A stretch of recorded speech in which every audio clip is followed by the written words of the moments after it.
Guten Abend zusammen. Willkommen zurück bei Dankecast Deutsch. Ich bin Henry.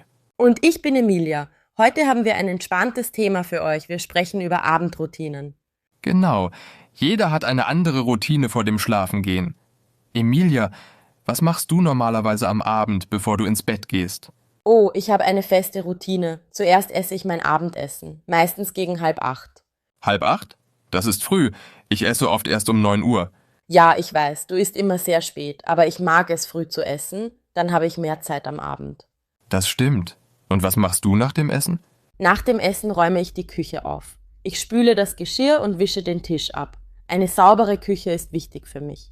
Ich verstehe das. Ich räume auch gerne auf. Aber manchmal bin ich zu müde. Ja, das kenne ich auch, aber wenn ich es mache, fühle ich mich besser. Und am nächsten Morgen ist alles schon sauber.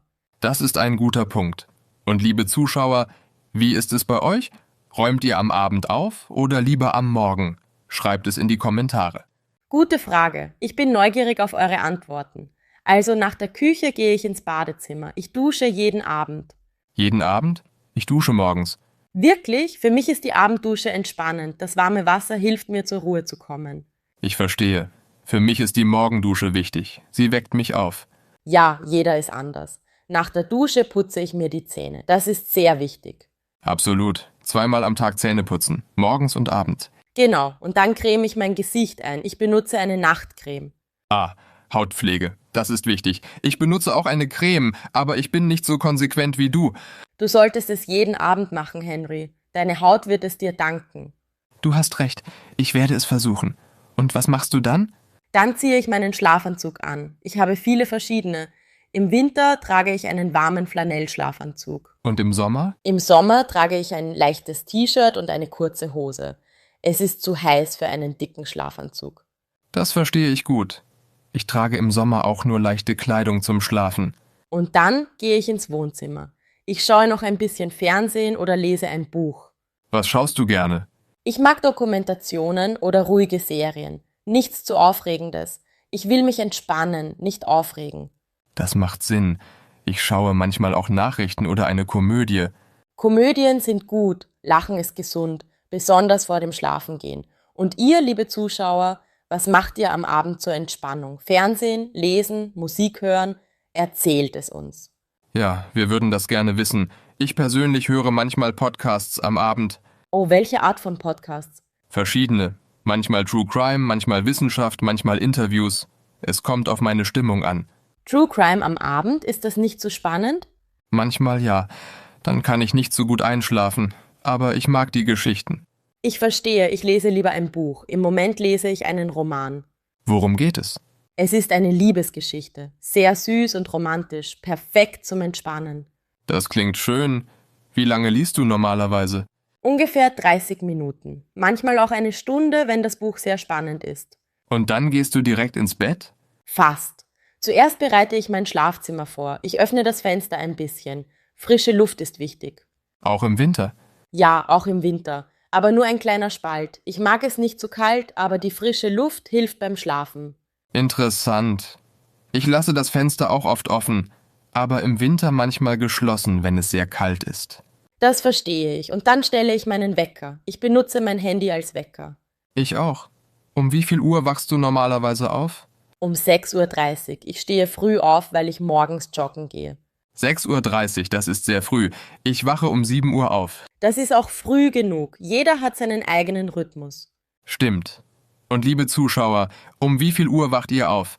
Seid ihr Frühaufsteher oder schlaft ihr gerne länger? Kommentiert bitte. Gute Frage. Also nach dem Wecker lege ich mein Handy weg. Ich schaue nicht mehr auf den Bildschirm. Warum nicht? Das blaue Licht vom Handy ist nicht gut vor dem Schlafen. Es stört den Schlaf. Deshalb lege ich es weg, mindestens 30 Minuten vor dem Einschlafen. Das habe ich auch gehört. Es ist besser, das Handy wegzulegen, aber ich mache es nicht immer. Du solltest es versuchen, Henry. Du wirst besser schlafen. Ich werde es probieren. Danke für den Tipp. Was machst du dann? Dann mache ich ein paar Entspannungsübungen. Ich atme tief ein und aus. Das beruhigt mich. Wie oft atmest du? Ungefähr 10 Mal. Langsam einatmen, langsam ausatmen. Es ist sehr entspannend. Das klingt gut. Ich sollte das auch machen. Ich bin manchmal gestresst am Abend. Ja, Atemübungen helfen sehr. Du kannst es heute Abend ausprobieren. Das werde ich machen. Und dann? Dann lege ich mich ins Bett. Ich habe ein sehr bequemes Bett, eine weiche Matratze und viele Kissen. Wie viele Kissen? 4, 2 für meinen Kopf und 2 zum Kuscheln. 4 Kissen? Das ist viel. Ich habe nur ein Kissen. Nur 1, ist das nicht zu wenig? Für mich ist es perfekt. Ich mag es einfach. Aber jeder ist anders. Das stimmt. Und liebe Zuschauer, wie viele Kissen habt ihr? Ein Kissen, 2 mehr? Schreibt es in die Kommentare. Ich bin sehr neugierig. Ich auch. Das ist eine interessante Frage. Also Emilia, du liegst jetzt im Bett mit deinen 4 Kissen. Was machst du dann? Ich denke über meinen Tag nach. Was war gut, was war nicht so gut. Ich reflektiere ein bisschen. Das ist eine gute Gewohnheit. Ich mache das manchmal auch. Es hilft, um den Tag abzuschließen. Genau. Und dann denke ich an morgen. Was muss ich machen? Was will ich erreichen? Aber nicht zu viel, sonst werde ich nervös. Ja, zu viel Planung am Abend ist nicht gut. Dann kann man nicht schlafen. Richtig. Deshalb mache ich es nur kurz. Vielleicht 5 Minuten. Und dann schläfst du ein? Meistens ja. Manchmal dauert es ein bisschen länger, aber normalerweise schlafe ich schnell ein. Wie lange dauert es? Ungefähr 10 bis 15 Minuten. Manchmal auch schneller. Das ist gut. Ich brauche manchmal länger, besonders wenn ich gestresst bin. Ja, Stress ist ein großes Problem. Deshalb ist die Abendroutine so wichtig. Sie hilft, Stress abzubauen. Absolut. Eine gute Routine ist der Schlüssel zu gutem Schlaf. Genau. Und was ist deine Abendroutine, Henry? Erzähl uns. Okay, meine Routine ist etwas anders als deine. Ich esse wie gesagt später, gegen 9 Uhr. Ja, das hast du gesagt. Was isst du normalerweise? Unterschiedlich. Manchmal koche ich etwas Einfaches wie Pasta oder einen Salat. Manchmal bestelle ich auch Essen. Du bestellst oft Essen? Nicht jeden Tag, aber ein paar Mal pro Woche. Ich arbeite lange und bin dann müde zum Kochen. Das verstehe ich. Nach dem Essen, was machst du? Ich räume auch die Küche auf. Aber wie gesagt, nicht immer sofort. Manchmal lasse ich es bis zum nächsten Tag. Und das stört dich nicht? Manchmal schon, aber manchmal bin ich einfach zu müde. Okay, ich verstehe. Und dann? Dann gehe ich auch ins Badezimmer, aber ich dusche morgens, wie ich gesagt habe. Am Abend wasche ich nur mein Gesicht und putze meine Zähne. Das ist auch wichtig. Gesicht waschen und Zähne putzen. Ja, auf jeden Fall. Und dann ziehe ich meine Schlafkleidung an, meistens eine Jogginghose und ein T-Shirt. Keine richtige Schlafanzug? Nein, ich mag Jogginghosen, sie sind bequem. Okay, jeder hat seinen Stil. Und dann? Dann gehe ich ins Wohnzimmer oder bleibe im Schlafzimmer. Ich schaue auf mein Handy oder meinen Laptop. Du hast gesagt, das blaue Licht ist nicht gut. Ich weiß, ich sollte es ändern, aber ich schaue gerne Videos oder lese Artikel. Was für Videos? Verschiedene. Manchmal YouTube, manchmal Dokumentationen, manchmal lustige Videos. Und wie lange machst du das? Zu lange, ehrlich gesagt. Manchmal 1 Stunde, manchmal 2 Stunden. 2 Stunden. Henry, das ist nicht gut für deinen Schlaf. Ich weiß, ich werde versuchen, es zu reduzieren. Bitte mach das. Dein Körper braucht Ruhe vor dem Schlafen. Du hast recht. Ich werde es versuchen. Vielleicht lese ich ein Buch stattdessen. Das ist eine gute Idee. Lesen ist viel besser, als auf einem Bildschirm zu schauen. Okay, ich werde es probieren. Und dann gehe ich ins Bett. Normalerweise gegen 11 Uhr oder Mitternacht. Mitternacht, das ist spät. Ja, ich bin ein Nachtmensch. Ich bin abends aktiv. Und morgens müde? Genau. Deshalb brauche ich viel Kaffee am Morgen. Das ist nicht der beste Rhythmus, Henry. Aber ich verstehe, dass es schwer ist, das zu ändern. Ja, es ist eine alte Gewohnheit. Aber vielleicht sollte ich früher schlafen gehen. Das wäre gut für dich. Mehr Schlaf ist immer besser. Du hast recht. Also, im Bett schaue ich manchmal noch ein bisschen auf mein Handy. Nein, Henry, kein Handy im Bett. Ich weiß. Es ist eine schlechte Gewohnheit, aber manchmal kann ich nicht einschlafen und dann schaue ich Videos. Das macht es nur schlimmer. Das Handy hält dich wach. Du hast wahrscheinlich recht. Ich sollte es weglegen. Ja, bitte, leg das Handy weg und versuch zu schlafen. Okay, ich verspreche es zu versuchen. Und liebe Zuschauer, benutzt ihr euer Handy im Bett oder legt ihr es weg? Sagt uns eure Meinung. Ja, wir würden gerne wissen, ob ihr auch diese Gewohnheit habt. Viele Menschen benutzen ihr Handy im Bett, aber es ist nicht gesund. Das stimmt. Also, ich versuche einzuschlafen. Manchmal dauert es lange, manchmal geht es schneller. Und wenn du nicht einschlafen kannst, was machst du? Manchmal stehe ich auf und trinke ein Glas Wasser. Oder ich gehe ein bisschen herum.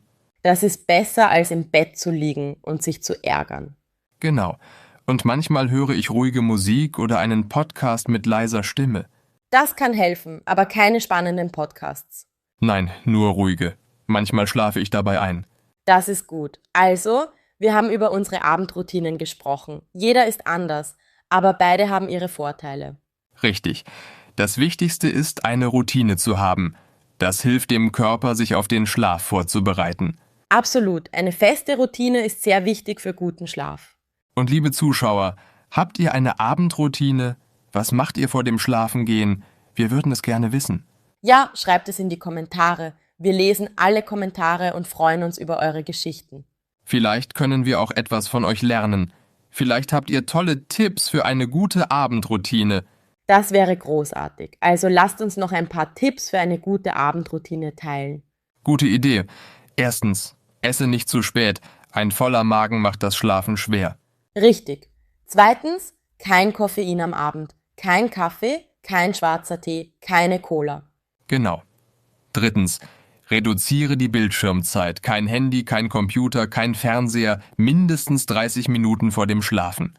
Sehr wichtig. Viertens, mache Entspannungsübungen. Atmen, meditieren oder leichte Dehnübungen. Guter Punkt. Fünftens, halte dein Schlafzimmer kühl und dunkel. Das hilft beim Einschlafen. Absolut. Sechstens, gehe jeden Tag zur gleichen Zeit ins Bett. Ein regelmäßiger Rhythmus ist wichtig. Sehr wahr. Und siebtens, wenn du nicht schlafen kannst, stehe auf und mache etwas Ruhiges. Liege nicht im Bett und ärgere dich. Perfekt, das sind gute Tipps für eine gesunde Abendroutine. Ja, und wenn ihr diese Tipps befolgt, werdet ihr besser schlafen. Und besser Schlaf bedeutet mehr Energie am Tag. Genau. Also, liebe Zuschauer, probiert es aus. Erstellt eure eigene Abendroutine. Und vergesst nicht, uns zu erzählen, wie es funktioniert. Schreibt in die Kommentare. Wir freuen uns auf eure Geschichten. Und jetzt haben wir eine Frage für euch. Was ist das Wichtigste in eurer Abendroutine? Was könnt ihr auf keinen Fall auslassen? Für mich ist es die Abenddusche. Ohne Dusche kann ich nicht schlafen. Für mich ist es das Zähneputzen. Ich muss meine Zähne putzen, sonst fühle ich mich nicht wohl. Und ihr? Was ist euer wichtigstes Ritual am Abend? Schreibt es in die Kommentare. Wir sind sehr gespannt. Ja, erzählt uns alles. Und denkt daran, eine gute Abendroutine ist der Schlüssel zu einem erholsamen Schlaf. Und ein guter Schlaf ist der Schlüssel zu einem glücklichen Leben. Sehr philosophisch, Emilia, aber du hast recht. Danke, Henry. Also das war unser Thema heute, Abendroutinen. Es war ein schönes Gespräch. Ich habe auch einige Dinge gelernt. Ich auch. Und ich hoffe, unsere Zuschauer haben auch etwas gelernt. Auf jeden Fall. Und vergesst nicht, Deutsch lernen ist ein Prozess. Jeden Tag ein bisschen mehr. Genau. Und durch unsere Videos könnt ihr euer Hörverstehen verbessern und neue Wörter lernen. Richtig. Also bleibt dran und schaut unsere anderen Videos an. Wir haben viele interessante Themen. Alltag, Kultur, Essen, Reisen und mehr. Ja, für jeden ist etwas dabei. Und wenn ihr Vorschläge habt, schreibt sie in die Kommentare. Wir hören auf euch. Absolut, eure Meinung ist uns wichtig. So, das war es für heute. Vielen Dank fürs Zuschauen. Und vielen Dank fürs Zuhören. Wir hoffen, euch hat das Video gefallen. Vergesst nicht, den Kanal zu abonnieren und die Glocke zu aktivieren. Dann verpasst ihr kein Video. Und gebt uns einen Daumen nach oben, wenn euch das Video gefallen hat. Das hilft uns sehr. Genau. Und teilt das Video mit euren Freunden, die auch Deutsch lernen. Je mehr Menschen Deutsch lernen, desto besser. Oh, bevor wir zu den Getränken kommen, müssen wir noch über Musik sprechen. Hörst du Musik vor dem Schlafen? Manchmal ja, aber nur sehr leise und ruhige Musik, klassische Musik oder Naturgeräusche. Naturgeräusche? Was meinst du damit? Zum Beispiel Regen, Meeresrauschen oder Vogelgezwitscher. Es gibt spezielle Apps dafür. Ah, interessant. Ich habe davon gehört. Funktioniert es wirklich? Für mich ja. Die Geräusche sind sehr beruhigend. Sie helfen mir, meine Gedanken auszuschalten. Vielleicht sollte ich das auch probieren. Ich höre manchmal Musik, aber oft ist sie zu laut oder zu rhythmisch. Ja, die richtige Musik ist wichtig. Keine schnelle Musik, keine laute Musik. Nur sanfte Melodien. Und wie lange hörst du die Musik? Ungefähr 20 Minuten. Dann schalte ich sie aus. Ich will nicht die ganze Nacht Musik hören. Das macht Sinn. Und liebe Zuschauer, hört ihr Musik vor dem Schlafen? Welche Art von Musik? Sagt es uns. Ja, wir würden gerne eure Musiktipps hören. Vielleicht entdecken wir neue beruhigende Musik. Gute Idee. Und jetzt noch eine Sache, die ich wichtig finde. Die richtige Matratze und das richtige Kissen. Oh ja, sehr wichtig. Eine schlechte Matratze kann den Schlaf ruinieren. Absolut. Ich habe vor 2 Jahren eine neue Matratze gekauft. Es war eine gute Investition. Was für eine Matratze hast du gekauft?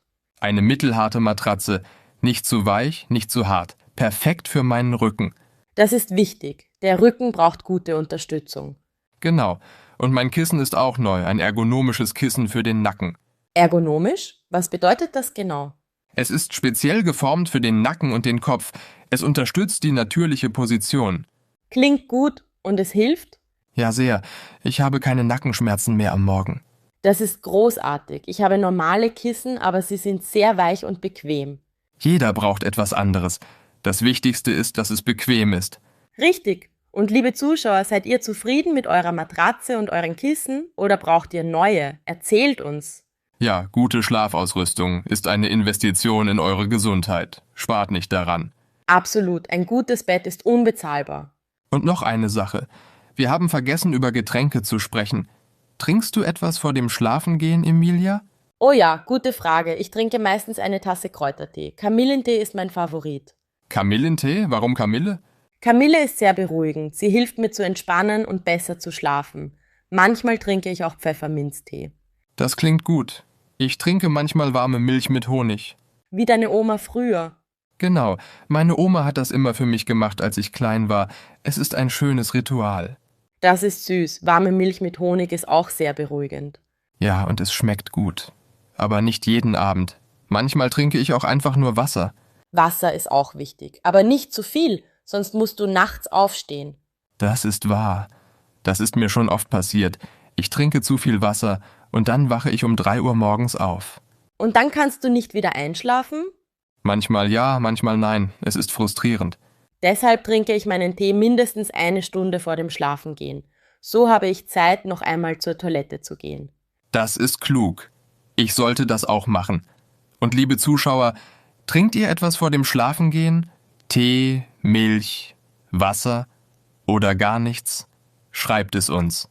Ja, wir sind neugierig. Und noch etwas. Was macht ihr mit euren Haustieren am Abend? Habt ihr Haustiere? Gute Frage. Ich habe keine Haustiere, aber viele Menschen haben Katzen oder Hunde. Ich hatte früher eine Katze. Sie schlief immer in meinem Bett. Wirklich? War das nicht störend? Manchmal ja. Sie bewegte sich in der Nacht und weckte mich auf. Aber ich mochte es, sie bei mir zu haben. Es war gemütlich. Ich verstehe das. Tiere geben ein Gefühl von Sicherheit. Genau, und sie sind warm im Winter. Das ist ein Vorteil. Aber ich stelle mir vor, im Sommer ist es zu warm. Oh ja, im Sommer war es manchmal zu heiß. Dann schlief sie auf dem Boden. Kluge Katze. Also, liebe Zuschauer mit Haustieren, schlafen eure Tiere bei euch im Bett? Oder haben sie ihr eigenes Bett? Erzählt uns davon. Das würde uns wirklich interessieren. Jetzt haben wir noch einen wichtigen Punkt. Die Raumtemperatur.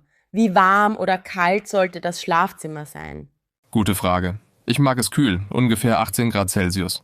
18 Grad, das ist sehr kühl. Ich mag es wärmer, ungefähr 21 Grad. 21 ist mir zu warm. Ich schwitze dann. Und mir ist bei 18 Grad zu kalt. Ich friere dann. Deshalb benutze ich eine leichte Decke. Wenn es kühl ist, schlafe ich besser. Und ich benutze eine dicke Decke. Ich mag es warm und kuschelig. Wieder einmal sind wir sehr unterschiedlich.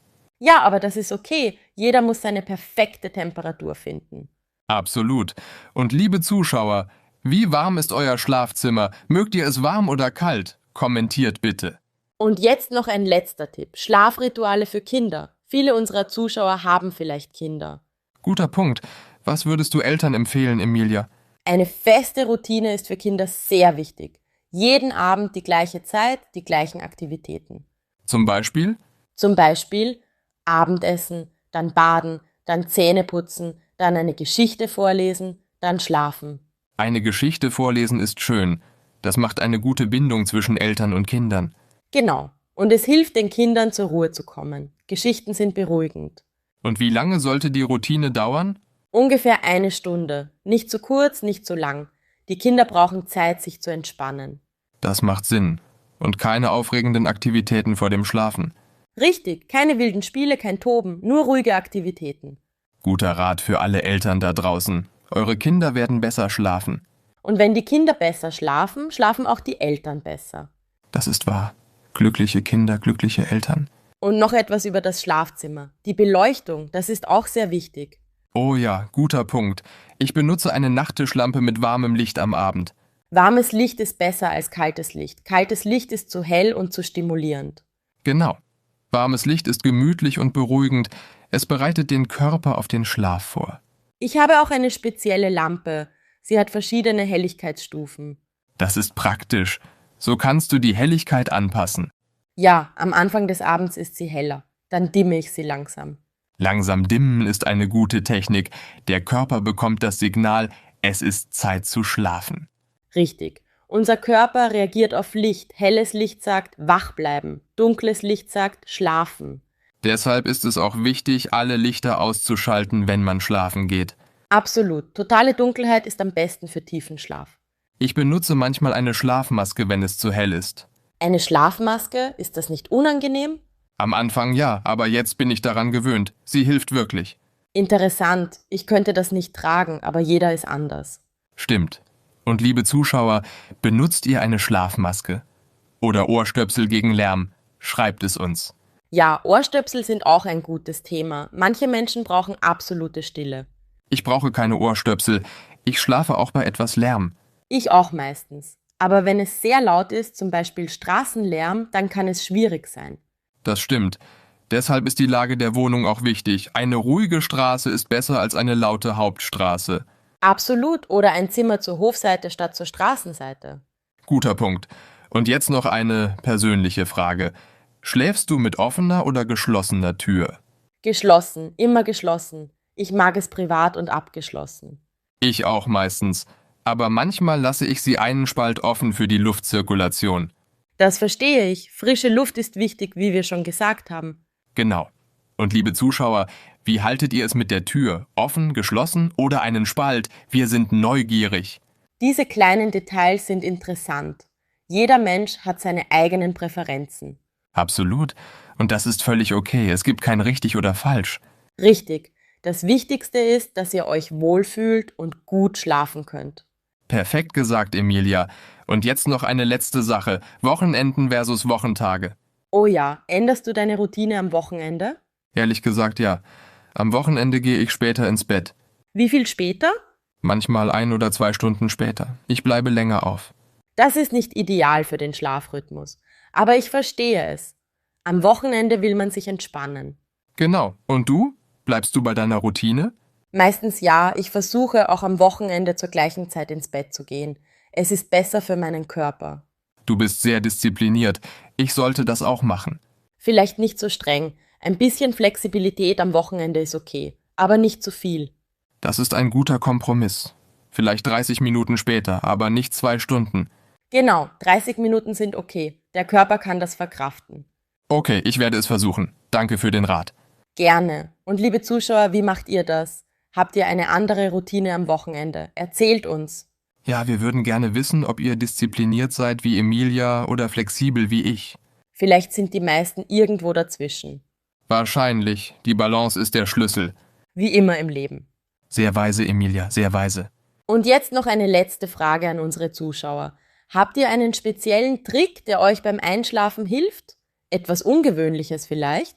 Ja, wir würden gerne eure kreativen Ideen hören. Manche Menschen zählen Schafe, andere visualisieren einen ruhigen Ort. Ich habe gehört, dass manche Menschen sich eine Geschichte in ihrem Kopf erzählen. Das hilft ihnen einzuschlafen. Interessant. Ich habe das nie probiert, aber es klingt gut. Vielleicht solltest du es versuchen, Henry. Heute Abend. Okay, ich werde es testen. Und morgen erzähle ich dir, ob es funktioniert hat. Perfekt, ich bin gespannt. So, jetzt haben wir wirklich alles besprochen. Von Essen bis Getränken, von Haustieren bis Kindern, von Temperatur bis Einschlaftricks. Ja, es war ein sehr umfassendes Gespräch über Abendroutinen. Und ich hoffe, unsere Zuschauer haben viele nützliche Tipps bekommen. Ich bin sicher, dass sie das haben und denkt daran, der Schlaf ist sehr wichtig für eure Gesundheit. Absolut. Guter Schlaf bedeutet ein besseres Leben, mehr Energie, bessere Laune, bessere Gesundheit.